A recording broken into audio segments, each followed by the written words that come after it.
السلام عليكم. النهارده عندي مفاجأة جديدة وخبر جديد وحاجة جديدة كده لسه طازة والله، يعني لسه أول مرة تقابلوها ولسه أول مرة نشوفها في الأسواق أصلا. صاحي من النوم معانا حد متوفي، فالراجل كان مأمني أمانة إن أنا لما أموت محدش يدفني غيرك، فأنا ما كنتش مصدق إن محدش يدفني غيرك ده، إن أنا مش هلاقي ابنه يعني يدفنه أو بتاع. ابنه كان مسافر بره فقلت له حاضر يا عم سيد، ربنا يديلك طولة العمر يا رب ويبارك في عمرك ان شاء الله. لما تموت انا هدفنك ان شاء الله. فالراجل امبارح كان بيموت فكان بيستغيث وعمال يشاور، قطع الصوت خالص ومبقاش قادر يتكلم فعمال يشاور. فبقول له ايه عايز ايه؟ طيب عايز ابنك؟ فقال لي اه. قلت له عايز تروح فين؟ عايز تروح لابنك؟ قال لي اه. قلت له طب مش انت قلت لي لما يعني ربنا يتوفاك انا ادفنك؟ فقال لي اه، وقعد بيعيط، انا مش شايف غير دموع، مش قادر يتكلم. الراجل قطع الصوت خالص ومش قادر يتكلم. فقلت له ماشي. المهم اتصلنا بالاسعاف وحاولنا ان احنا نشوف الراجل. جاء الدكتور شافه فقال لي والله يعني الراجل بيموت، ما تودوش في حته اصلا مش هتلحق تعمل حاجه. فقلت له ماشي. فطبعا المفروض ان انا خلاص انا معايا البطاقه بتاعت الراجل وهدفنه، خلاص انا هعمل كده. فقلت اعمل اللي عليا بحيث ان بدل ما يبقى لحمي رخيص، لا يبقى لحمي لما يموت ادفنه، يعني لما ابويا يتوفاه الله ادفنه.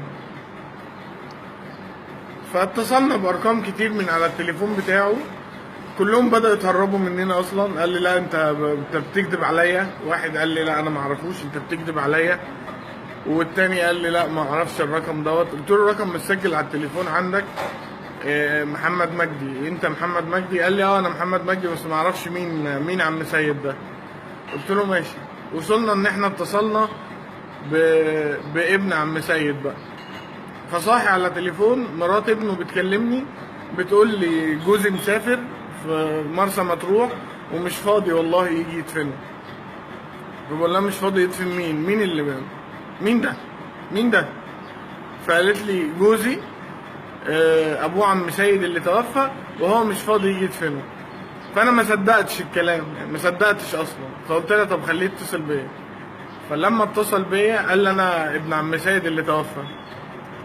فاتصدمت لما قال لي ادفنه في مدافن. ادفنه انت، انا مش فاضي والله، انا في مأمورية وعندي شغل، فادفنه انت. فبقول له ادفن مين؟ قال لي ادفن ابويا، اصل انا ما عنديش مدافن، ولو عندي فانا كده كده هدفنه في مدافن الصدقه. فبقول له تدفن مين في مدافن الصدقه؟ قال لي ابويا. قلت له ابوك تدفنه في مدافن الصدقه؟ تخيلوا لما حد يقوم من النوم كده على حد بيقول له ادفن ابويا. تخيلوا لما اب بيموت وبيستنجد بابنه عشان ابنه يدفنه بس، يعني ياخده وهو ميت مش ياخده وهو حي. فيقول له لا مش، تعالى انت ادفنه، خده انت ادفنه، انا مش عايز ادفنه. فوالله اقسم بالله انا ما اعرفش القسوه دي كانت منين، ما اعرفش القلب دوت جه ازاي او اتحط ازاي. يعني واحد يرمي ابوه قدام دار مسنين وواحد يقول لي خد ابويا ادفنه في مدافن الصدقه. انا مش فاضي اجي، انا قدامي يومين واجي، فادفنه انت في مدافن الصدقه وانا متكفل بالمصاريف. مصاريف ايه؟ ده انا زعلت ابويا يومين والله، ولا عارف اكل ولا عارف اشتغل ولا عارف اعمل اي حاجه في الدنيا عشان زعلت ابويا، رغم اني رحت وتاسفت له وبصت على ايديه وبصت على راسه. انتوا بتجيبوا القلب ده منين؟ انتوا الفجر اللي انتوا فيه ده جبتوه منين؟ لما الراجل مسن يموت ولاده ما يصلوش عليه، واقفين قدام الجامع وما يصلوش عليه. لما ابنه يسلمه ابوه تاني يوم يرموه لي قدام الدار.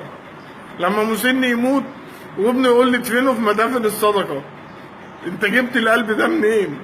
قلبي انت ما عندكش قلب اصلا. انتوا اي دين واي مله انتوا بتتبعوها اصلا، ولا دين الاسلام ولا دين المسيح ولا اي دين بيقول اللي انتوا بتعملوه ده. دين ايه ده؟ انتوا تبع مين؟ انتوا دينكوا ايه اصلا؟ اي دين ولا اي مله؟ انا الرساله دي والله انا بوجهها لكل حد ليه مسن موجود عندي، وانتوا سامعيني وعارفين ان انتوا ليكم مسنين عندي. انا بقول لكل بنت وكل ابن رمى ابنه في دار مسنين، ربنا هيقتص منكم يوم القيامه. والله الديان لا يموت، عقاب الاب والام في الدنيا مش في الاخره، ده دين وهيترد في الدنيا مش في الاخره. فوالله حسبي الله ونعم الوكيل في كل ابن يعمل في ابوه كده. ده ميت، ده ميت، مش هين عليك تيجي تدفنه، ميت ومش هين عليك تيجي تدفنه كمان. يعني انت ما هنش عليك تيجي تاخده وهو ميت تدفنه. اما حسن مات من كام يوم وبرضه ابنه ما هنش عليه يجي يدفنه. ليه؟ انتوا جبتوا القلب ده منين؟ انتوا جبتوا الجحود ده منين؟ ايه اللي اهاليكوا عملوه فيكوا عشان انتوا تعملوا فيهم كده؟ عملوا فيكوا ايه علشان انتوا تبقوا كفره كده وتبقوا اغبياء كده؟ ايه القساوه دي؟ فكل اب حافظ على اولادك وربي اولادك، وكل ام ربي اولادك علشان ما يعملوش فيكي كده لما تكبري، وعلشان ما يعملوش فيك كده يا والدي لما تكبر. حافظوا على اولادكم وربوهم كويس، وكل ابن وكل بنت حافظي على ابوكي وحافظي على امك، ملناش غيرهم. والله احنا عايشين في الدنيا بحس، انا عايش في الدنيا بحس ابويا وامي. من غير ابويا وامي انا ماليش لازمه، من غير الاب والام انت مالكش لازمه في الدنيا. والله والله من غير الاب والام مالكش لازمه في الدنيا. اقسم بالله كل واحد ليه اب وليه ام يروح يبوس على ايديهم ورجليهم، عشان اللي احنا بنشوفه دوت كل يوم. والله كفر، كفر بأنعم الله. والله حسبي الله ونعم الوكيل. والله ما عندي كلام تاني اقوله.